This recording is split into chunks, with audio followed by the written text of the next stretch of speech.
Muy buenas tardes, noches, queridos hermanos. Bienvenidos a esta reflexión de este día, miércoles 23 de junio del año 2021.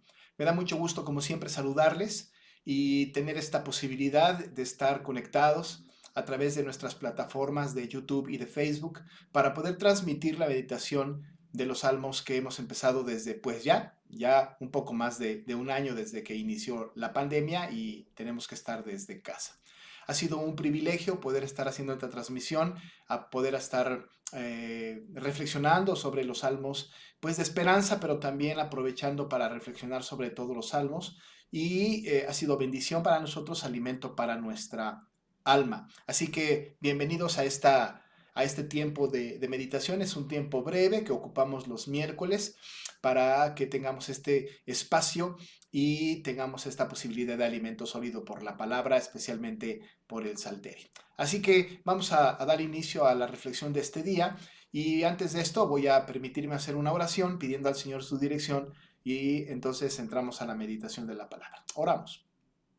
Padre, te damos muchas gracias por este tiempo que nos das para poder estar en conexión unos con otros, para reflexionar, Señor, sobre tu palabra, palabra que nos dirige, que nos instruye, que como hemos pensado y dicho, nos dice qué creer, nos dice cómo actuar. Nos da, Señor, la evidencia de tu santidad, de tu grandeza, nos da evidencia de nuestro pecado y nuestra necesidad de ti. Ayúdanos, Señor, para entender tus estatutos, para poder alinearnos a tu palabra y que con ella, Señor, seamos alimentados y que, por cierto, podamos glorificarte por el contenido y la enseñanza y lo que alimenta nuestra alma. Te damos gracias, Padre, por este tiempo entonces, en el nombre de Jesús. Amén. Amados hermanos, seguramente ustedes tienen en su mente, sobre todo los que ya tienen mucho tiempo en el Evangelio, tienen en su mente algunos versículos de la Biblia que son como muy relevantes, importantes, que son como recurrentes. Es posible que nos suenen mucho versículos como este. Bienaventurados los perfectos de camino, los que andan en la ley de Jehová. Ese lo tenemos conocido. ¿O qué tal? ¿Con qué limpiará el joven su camino? Con guardar tu palabra. ¿O qué tal este otro? Abatida hasta el polvo está mi alma, vivifícame según tu palabra. ¿O qué le parece este otro? Tus manos me hicieron y me formaron, hazme entender y aprenderé tus mandamientos. ¿Qué le parece este otro? Oh, cuánto amo yo tu ley, todo el día en ella es mi meditación. O quizá este otro. Lámpara es a mis pies tu palabra y lumbrera mi camino. ¿O qué tal este último? Afligido estoy en gran manera. Vivifícame, oh Jehová, conforme a tu palabra. ¿Le suenan estos versículos? ¿Le suena esta palabra del Señor? ¿Le parece que en esta palabra que he repetido ahora, que le he transmitido, hay algo que se repite con mucha frecuencia? Bueno, si no lo notó, se lo hago notorio. La palabra ley, la palabra mandamientos, la palabra estatutos es bastante reiterativa en estos versículos que yo, breves, le acabo de comentar. Y si usted está pensando y ha dado el caído en la cuenta de que estos versículos pertenecen a un solo salmo, está en lo correcto. Pertenecen a un solo salmo. Así que entonces el salmo que estaremos estudiando a partir del día de hoy, de esta noche, será así, el Salmo 119. Este Salmo 119 tenemos una referencia directa y ya desde ahora casi la mayoría de los creyentes saben de este salmo cosas muy simples, muy sencillas, quizá no tan relevantes, pero ciertamente lo tienen ubicado por un par de cosas. Quizá la más importante es porque es el capítulo más grande de la Biblia, no solamente del libro de los Salmos, pero más grande de toda la Biblia. Contrastado con el más pequeño o uno de los más pequeños capítulos, más pequeños como el Salmo 117, que compite, ¿verdad?, como uno de los salmos o de los capítulos más pequeños. Bueno, pues este sin duda en toda la Biblia es el capítulo más largo. Este Salmo 119 es un salmo muy apasionante que hay que leerlo muchas veces y con mucha calma. Nosotros tenemos que entender entonces el contenido de este salmo, no en su totalidad en una sola exposición, sino que yo le aviso que vamos a empezar desde este miércoles y a partir de este miércoles, cada miércoles, por algunos meses incluso, bueno, estaremos hablando de este salmo sección por sección. No es posible que podamos meditar de este maravilloso texto solamente en una exposición de una 30, 40 minutos, quizá menos. No es posible. Quizá pudiésemos tener una reflexión buena, ¿verdad? Que alimente, que exalte al Señor, pero si podemos ir al detalle, pues es bastante, bastante mejor. Así que este salmo merece una introducción que amplíe nuestro conocimiento, que genere nuestra expectativa respecto del alimento sólido que debemos nosotros de recibir al estudiar este maravilloso salmo. Este Salmo 119 es un salmo que no tenemos bien a bien, o no tenemos por cierto, quién es el autor específico. Algunas personas, manuscritos muy antiguos, atribuyen este salmo a David, y dicen que David lo fue escribiendo a lo largo de su vida, a lo largo de su trabajo ministerial, posiblemente desde su juventud y quizá en su edad madura. Esa es una posibilidad. El Salmo no lo dice, pero es una posibilidad y es una buena posibilidad. Hay versículos en el Salmo 119 en donde justamente podemos nosotros ver reflejado en estos textos algunas experiencias de David, como este que leí, afligido hasta el fondo está mi alma. Esta aflicción, esta angustia, este depender de la palabra ha sido característico para el alimento sólido de David. Bueno, pues algunos manuscritos dicen que seguramente David, un hombre conforme al corazón de Dios, como hemos repetido muchas veces, pudo haber sido el autor de este maravilloso salmo. Bueno, pues es posible que sí. Pensando que la mayoría de los salmos son escritos por él, entonces, bueno, pues no es bastante arriesgado pensar que el Salmo 119 fue escrito por David. Sin embargo, hay otras personas que piensan que el Salmo no fue escrito por David, sino que fue escrito o en el tiempo de Nehemías, de Esdras, y posiblemente algunos comentaristas afirman que Esdras es el que escribe este salmo en el momento post-exílico. Bueno, esa es otra posibilidad. En realidad a nosotros no nos va a interesar ahora entender o llegar al punto de poder saber quién escribió el Salmo, David, Esdras o cualquier otra persona, algún proverbista, no lo sé. No podemos nosotros llegar pues a afirmaciones de esta naturaleza y no lo vamos a hacer porque cuando la Biblia guarda silencio nosotros tenemos que guardar silencio. Podemos especular, podemos hablar un poco acerca de lo que pensamos y de lo que creemos, pero no dejará de ser una simple especulación. Así que este tema del autor del Salmo 119 quedará en el escrutinio secreto de Dios y nosotros nos vamos a conformar con la lectura y el alimento sólido de esto, que es una palabra, por supuesto, inerrante, infalible, inmutable, perspicua y suficiente para nosotros. Como contexto también es importante mencionar lo oportuno de este pasaje también desde dos perspectivas. La primera perspectiva y lo oportuno de este texto es que este pasaje del Salmo 119 tiene como tema principal la escritura, la palabra del Señor. Y si hay algo que está padeciendo en nuestros tiempos, algo que está sucediendo en nuestros tiempos, es el desprestigio de la escritura. Muchas iglesias, muchos púlpitos de muchas iglesias en el mundo están expulsando la palabra de sus púlpitos. La predicación del Evangelio, la predicación de la palabra se está convirtiendo más en personas que suben para comentar, para dar alguna exposición muy personal de circunstancias del mundo, para tratar de trasladar la palabra a su entorno y poder entender la palabra a partir del entorno y no el entorno a partir de la palabra.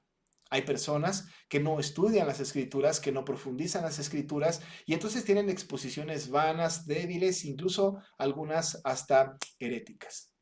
Hoy día la parte liberal que está en el mundo cristiano y que está metiéndose en el mundo cristiano, incluso está diciendo, ahora ya se está atreviendo a decir y lo está transmitiendo a lo largo de las iglesias, incluso de nuestro país, incluso de nuestras iglesias presbiterianas, están hablando de que la palabra del Señor, la Biblia, no es inerrante.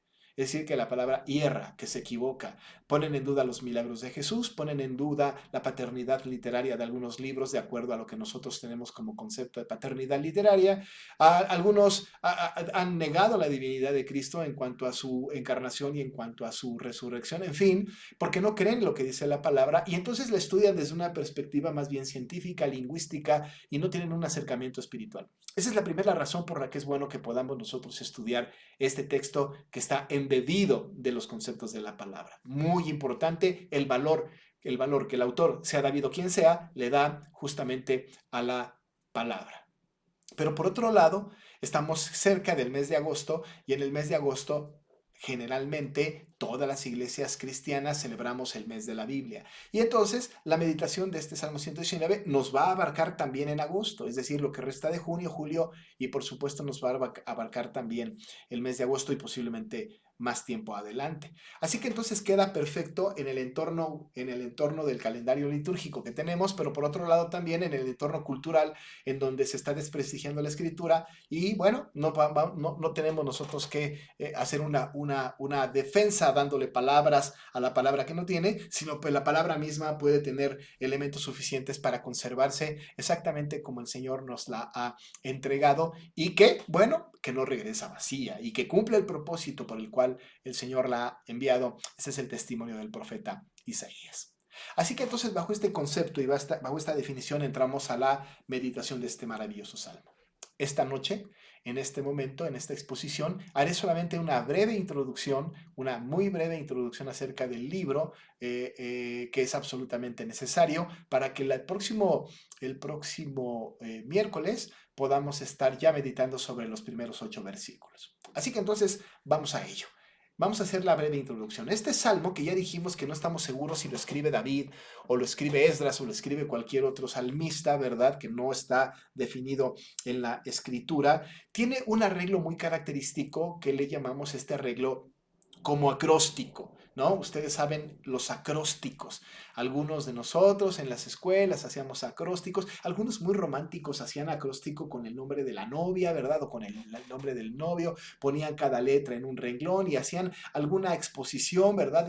Con el inicio de cada letra y hacían alguna composición poética. A veces nos salía, a veces no nos salía, pero bueno, forzábamos un poco las palabras para que encajaran en este acróstico. De todas maneras, en el acróstico se leía perfectamente bien el nombre y al lado pues una exposición poética o lo más poética posible.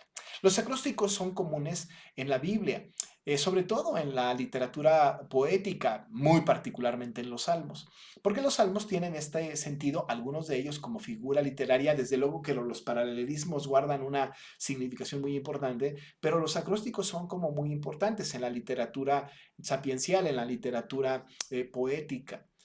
Lamentaciones 3, por ejemplo, que es el que más se asemeja al Salmo 119, también tiene una estructura de acróstico. Y el Salmo 119, bueno, la tiene muchísimo más marcada que cualquier otro texto en donde se utilice este fenómeno de acróstico. ¿Pero en qué consiste el acróstico? Es que el acróstico está diseñado a partir del nombre de Dios o el nombre de Jehová, o quizá, ¿verdad? Porque es muy largo a partir de los mandamientos o algo así. No, no, no. El acróstico está a partir de cada una de las letras del alefato. El alefato es el alfabeto hebreo. Así que por cada una de las letras del alfabeto hebreo, ¿verdad? Se conforma este acróstico. No es no es una sola frase, son muchas frases con una idea central que le va dando sentido, incluso progresivo, desde el versículo 1 hasta el versículo 176, en este sentido de acróstico. Si tomamos en cuenta que el alfabeto hebreo tiene 22 letras, entonces este salmo está conformado de 22 secciones, que cada sección obedece a una de las letras del alfabeto hebreo. Siendo así, tenemos nosotros entonces este salmo dividido en 22 secciones. ¿Se puede imaginar esto? Lo que estoy diciéndoles es que vamos a tener la meditación 22 miércoles de esta exposición, porque vamos a estar analizando una sección cada miércoles, por 22 miércoles. Bueno, pues este salmo entonces tiene 22 secciones. Cada sección es una pieza poética preciosa porque cada sección consta de 8 versículos. 8 versículos. Ya en la estructura de las escrituras, cuando se le empiezan a poner números a los capítulos y números a los versículos, en la idea, ¿verdad? O en la métrica, en la poesía hebrea de cada acróstico, hay un sentido bastante completo y cuerdo, ¿verdad? La métrica, ¿verdad? La dinámica de cada sección es exactamente igual una tras otra en este sentido acróstico. Ya los traductores y las personas que le ponen versículos y y capítulos, específicamente los masoretas, han dividido entonces estas 22 secciones, cada sección con 8 versículos. Así que si usted cuenta los 8 versículos de cada sección, siendo 22 letras las que están representadas, entonces tenemos ya los 176 versículos que conforman el Salmo 119. Si usted le echa una mirada a su Biblia, este maravilloso salmo tiene 176 versículos, tiene 22 secciones y las 22 secciones, cada sección está conformada de 8 versículos. Ya le dije que quizá lo más cercano, el acróstico más cercano o la referencia más cercana de un acróstico de esta naturaleza lo encontramos en el libro de Lamentaciones en el capítulo 3. Esa es una característica muy importante que conserva la métrica, el poema y que vale mucho la pena conservarlo. Esa es la manera en que nosotros vamos a analizar este maravilloso salmo en 22 secciones. Bueno, este salmo no solamente es un salmo que está dividido como muy estructurado en 22 secciones, 8 versículos, 176, 8 versículos por cada sección y 176 versículos en total, sino que guarda una muy, muy buena concordancia con el exaltar el nombre de Dios. Pero no solamente glorifica a Dios y lo exalta, sino que glorifica a Dios y su palabra. Esto es totalmente importante, es inmensamente relevante, porque no puede estar separada una cosa de la otra. Glorificar a Dios, ¿verdad? Glorificar su palabra, disfrutar de su palabra, seguir su palabra, entender cómo Dios quiere ser glorificado. El valor que Dios mismo le da a la palabra es bastante significativo en el contenido de estas 22 secciones, en estos 176 versículos. Esto es muy importante porque justamente cuando nosotros hablamos de hablar del Señor, bueno, pues nosotros sabemos también que el Señor habló, ¿verdad? Como diría el autor de Hebreos en el capítulo 1, verso 1, que Dios habiendo hablado muchas veces en otros tiempos a nuestros padres por los profetas, en este postreros tiempos nos ha hablado por el Hijo. Pero si usted nota, él dijo que nos habló por los padres y los profetas. Es decir, que el Señor habló antes. ¿Dónde está el registro de lo que Dios dijo? ¿Dónde está el registro de lo que Dios habló? ¿Está en la tradición oral? ¿Está en el testimonio de alguien que lo transmitió a otro y ese otro a otro y ese otro a otro y a otro y a otro de tal manera que llegó hasta el punto en donde el autor de Hebreos testifica la palabra? No, por cierto, en el Nuevo Testamento, los autores de los libros del Nuevo Testamento, incluso Jesús mismo, tuvieron en sus manos la ley, tuvieron en sus manos los salmos, tuvieron en sus manos los profetas y pudieron leer y pudieron extraer de ahí las enseñanzas más profundas. Incluso por este texto pudieron reconocer aquel que había de venir, que era justamente el Mesías, que era justamente Jesucristo. Y se exalta la palabra y se eleva la palabra como un algo que testifica de una manera completamente, absolutamente real y fidedigna acerca de los dichos por Dios. La expresión de su palabra, la exposición de la palabra, el valor de la palabra cobra un gran significado. Así que cuando nosotros tenemos en el texto que el énfasis es la gloria de Dios, por supuesto, pero la gloria de Dios que nosotros tenemos, al Dios que nosotros conocemos, la manera en cómo lo percibimos y cómo nos relacionamos con Él, es a través de lo que Él ha dicho que nosotros debemos de creer. Esa es una cosa muy interesante, pero también ligado a esto está el concepto de que de los 176 versículos, por lo menos 171 hablan de la palabra. Así que 5 versículos posiblemente, y todavía está en duda, puede ser que no mencionen la palabra o cualquiera de sus sinónimos. Esto es muy importante porque nosotros, si le damos una leída muy detenida al Salmo 119, desde el versículo 1 hasta el final, la expresión de la palabra, ¿verdad? La expresión de la palabra en diferentes sinónimos está explícita y no implícita. ¿No? No está como sugerida, sino está completamente y declarativamente expresada en este pasaje maravilloso. Así que se habla de la revelación de Dios hacia nosotros. En esta expresión, ¿verdad? En esta expresión, en esta meditación, en esta reflexión de introducción, hemos notado varias cosas, pero una cosa más que debemos de notar, ya que hemos mencionado que tiene la palabra de una manera u otra, con sus sinónimos expresada, nosotros tenemos que descubrir cuáles son las palabras más usadas y cuántas veces se utilizan en este salmo. Usted puede incluso tomar nota y después buscar para ver si esto es así. Hay 8 palabras básicas que se refieren a las escrituras, a la palabra de Dios. 8 palabras básicas. Se las voy a decir ahora. La primera palabra que se va a repetir por lo menos 25 veces en el Salmo 119 es la palabra ley. En el idioma original, la palabra ley es la palabra Torah. Usted empiece a leer el Salmo 119 y va a percibir que hay 25 repeticiones de la palabra ley. Ya le dije, en el Antiguo Testamento, en el idioma original, la palabra ley es la Torah. Así que esta palabra ley es muy importante. Esta palabra ley, que es relevante y que se repite 25 veces, ¿verdad? Pertenece a un verbo en el idioma original que significa enseñar o gobernar. De ahí que es ley. Así que entonces cada que aparece la palabra ley, entonces tenemos que entender que hay una enseñanza y hay una ordenanza de parte de Dios. Es decir, está implicada, pero la palabra ley tal cual está puesta 25 veces en el Salmo 119. Ley tiene que ver pues con la palabra. ¿Cuánto amo yo tu ley? Es cuánto amo yo tu palabra. Cuando en el Salmo 119, incluso en el Nuevo Testamento y en otros textos del Antiguo Testamento se menciona la ley, ¿verdad? Estamos hablando entonces de la Torah. Ahora, usted y yo sabemos que la Torah pertenece específicamente a los 5 primeros capítulos de la Biblia, ¿no es cierto? Es decir, el Pentateuco, la Torah, la ley. Estamos hablando de Génesis, Éxodo, Levítico, Números y Deuteronomio. Nosotros conocemos entonces la Torah por el Pentateuco, que es esto, y en el texto de Salmo 119 se repite 25 veces. Pero no solamente la palabra ley se repite tanto. La palabra se utiliza 25 veces. 24 veces. 25 ley, 24 la expresión palabra. Ahora, ese es de uso común para nosotros, ¿no? Cuando hablamos de la Biblia, nosotros indistintamente utilizamos la Biblia, las escrituras, la palabra, ¿no? Vamos a leer la palabra, decimos en el culto, ¿no?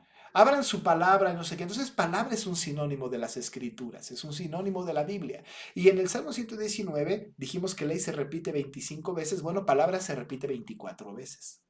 Y es una repetición bastante fuerte para exaltar el valor de la escritura. Esto implica una revelación, un salir de Dios, algo que Dios ha dicho, sale de la boca de Dios y viene hacia nosotros. Es como este círculo del habla, ¿verdad? Que la palabra de las personas sale, ¿verdad? Como emisor y va el mensaje hasta un receptor. Este concepto de la palabra en el idioma original tiene este sentido de círculo del habla, ¿verdad? Sale la expresión, va un mensaje y llega al receptor con una expresión bastante nítida. Bueno, pues la palabra se repite 24 veces. Pero no solamente esto, hemos dicho que son 8, vamos con la segunda. Ahora, la tercera. La tercera que se repite mucho es la palabra juicios. Juicios. Se repite 23 veces. 23 veces se repite la palabra juicio. Eso tiene que ver con juzgar, con regular, con ordenar, con discernir, pero también, ¿no? Tus justos juicios tienen una referencia directa a la escritura. Es decir, cada que se habla de la escritura se puede utilizar ley, que ha sido repetido 25 veces, palabra que ha sido utilizada 24 veces, pero juicios, a veces justos juicios o los juicios de tu boca tienen que ver con la palabra, porque juzgan. Acuérdese usted que la palabra juzga. Nosotros sabemos, ¿verdad? Cuando pecamos porque la palabra nos juzga. Es como un espejo que presenta la ley y hace un juicio sobre nosotros y nos previene de los peligros de no obedecerla y nos anuncia, por supuesto, las bendiciones de acatarla. Así que la palabra juicio que está alineada o es un sinónimo de las escrituras está escrita 23 veces. No solo esto, hemos dicho la ley, ¿no? 25 veces, palabra 24 veces, juicios o justos juicios 23 veces, pero la cuarta palabra que se repite mucho y que también es sinónimo de las escrituras es testimonios. Tu testimonio es fiel.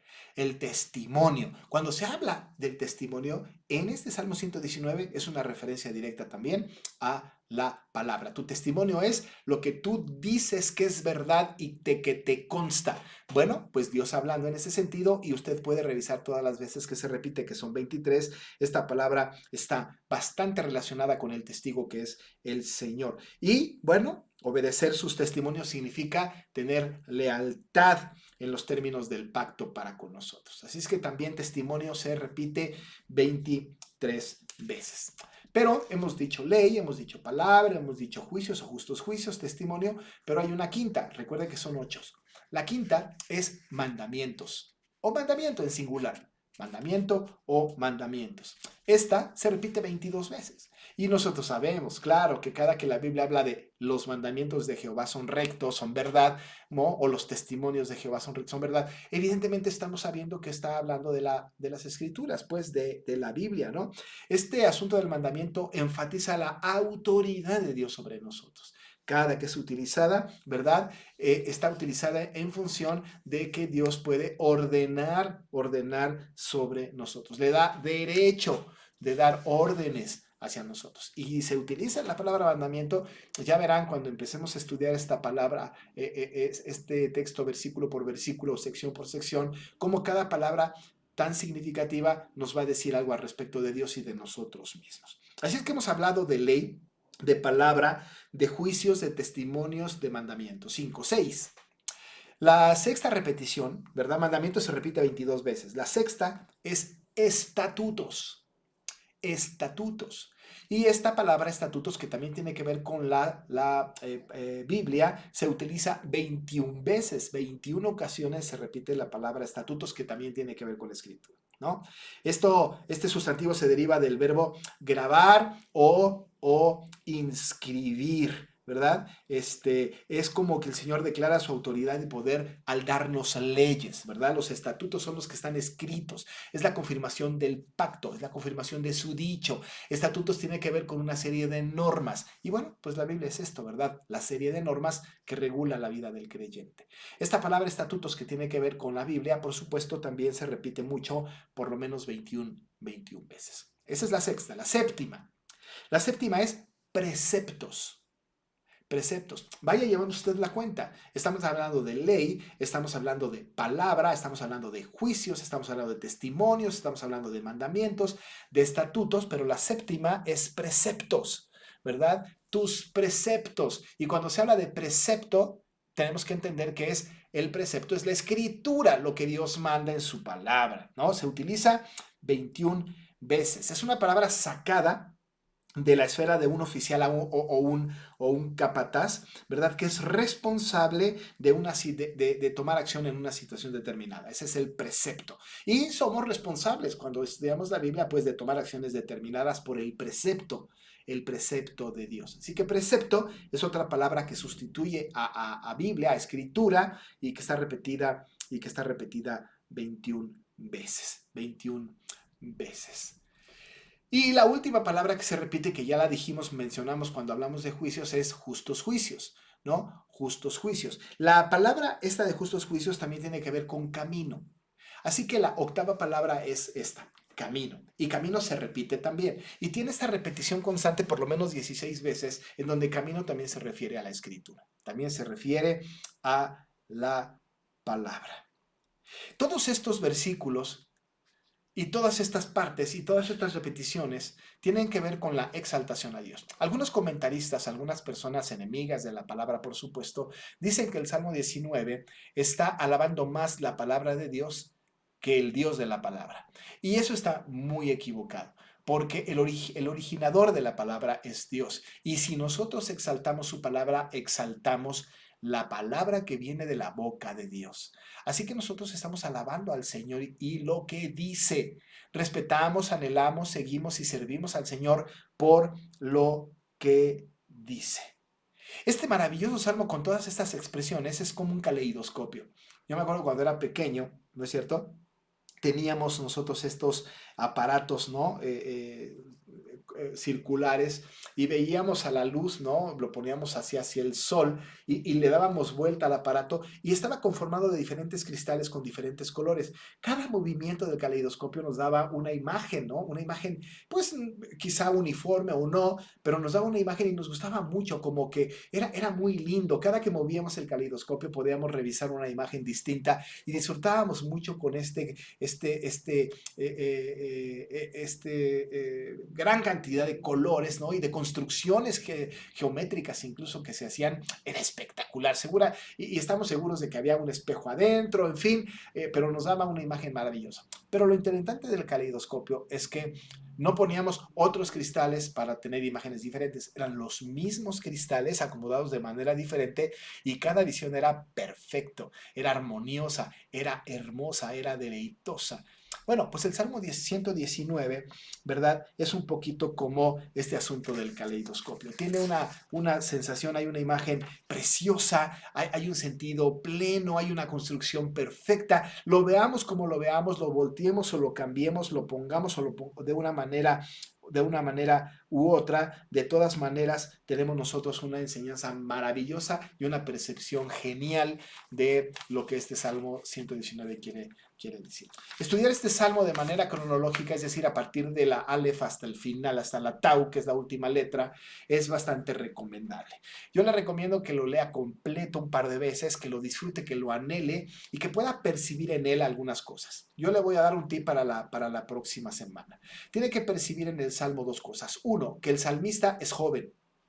Es joven. Bueno, la expresión de con qué limpiará el joven su camino con guardar tu palabra me parece que da una indicación importante sobre la juventud de las personas. Pero también es un salmo que fue escrito por una persona que está siendo perseguida, ¿no? Afligido estoy, ¿no? Afligida está mi alma. Y hay una gran repetición de textos que hablan acerca de la aflicción. Bueno, combinada la aflicción con la juventud y en el entorno de la palabra del Señor, podemos nosotros trazar nuestra propia ruta. Pudiésemos nosotros caminar de la mano de este salmo y poder llegar al corazón de Dios para poder entender lo que Él quiere de nosotros y cómo nos puede alimentar a través de su palabra. Así que no solamente es una expresión maravillosa de un acróstico de 22 secciones, cada sección con 8 versículos, 176 versículos, no solamente es una expresión de acróstico de cada letra del alfabeto hebreo, no solamente tiene que ver con la repetición insistente, ¿verdad?, de la palabra y sus sinónimos, sino que tiene que ver con cómo nosotros trazamos nuestro camino, con qué limpiamos nuestro camino, cómo caminamos, cómo acudimos a Dios, con qué palabras nos acercamos a Él, en qué condiciones nos podemos acercar a Él y cómo nos puede alimentar a través de su palabra, que ya dijimos que es la ley. Ya dijimos que es la palabra, los testimonios, los mandamientos, los estatutos, los preceptos, el camino, los justos juicios. Todo esto alimenta nuestra alma. Le damos valor. Y ahora que está tan en riesgo, ¿verdad? La poca credibilidad para la palabra, que se menosprecia, que se tiene archivada, que se tiene guardada, es bastante oportuno que le demos una estudiada a este maravilloso salmo. Habrá muchas meditaciones. A partir de hoy, que es la introducción, cada miércoles una sección, lo vamos a disfrutar, lo vamos a anhelar. Yo le recomiendo, no se lo pierda, véalo, escúchelo, tome notas, haga preguntas, busque respuestas y a partir de ahí sea alimentado por la maravillosa palabra del Señor. Pues vamos a orar para terminar. Padre, te damos gracias porque tenemos tu palabra que nos alumbra, nos ilustra, porque es lámpara a nuestros pies, como dice el versículo 105 de este salmo. Lámpara es a nuestros pies tu palabra y lumbrera nuestro camino. Ayúdanos, Señor, para seguirla, obedecerla, acatarla, Señor, entender para qué la trajiste a nuestras vidas. Padre, gracias por este tiempo y porque podemos aprovechar el tiempo en la meditación de este salmo maravilloso y pedimos que nos acompañes durante todo el proceso. Lo pedimos así en el nombre de Jesús. Amén. Pues amados hermanos, le invito para que no deje de estar presente en esta meditación de Salmos y también le recuerdo que tenemos las actividades de nuestra iglesia. No hemos parado, seguimos trabajando. Ahorita tenemos nuestros cultos, ¿verdad? Nuestros cultos dominicales con 60 personas. Es posible que luego lo crezcamos, ya les avisaremos. No deje de asistir, la escuela dominical sigue trabajando, los estudios entre semanas siguen caminando. Las reuniones de oración están adelante. Esta reflexión, en fin, hermanos, tenemos una gran actividad de bendición y de edificación para nuestra iglesia. Les recordamos también que si usted quiere ofrendar a nuestra iglesia como lo acostumbra hacer, ya no tenemos la posibilidad de las transferencias bancarias hasta que cambiemos un poco algunas situaciones que los asuntos financieros nos obligan a hacerlo, pero vaya a la iglesia, deje su ofrenda ahí para que sea guardada, resguardada y que la iglesia pueda seguir su caminar. En el entretanto, amados hermanos, me despido, les deseo buenas noches. Me gusta mucho estar con ustedes y espero verles muy pronto. Dios les bendiga.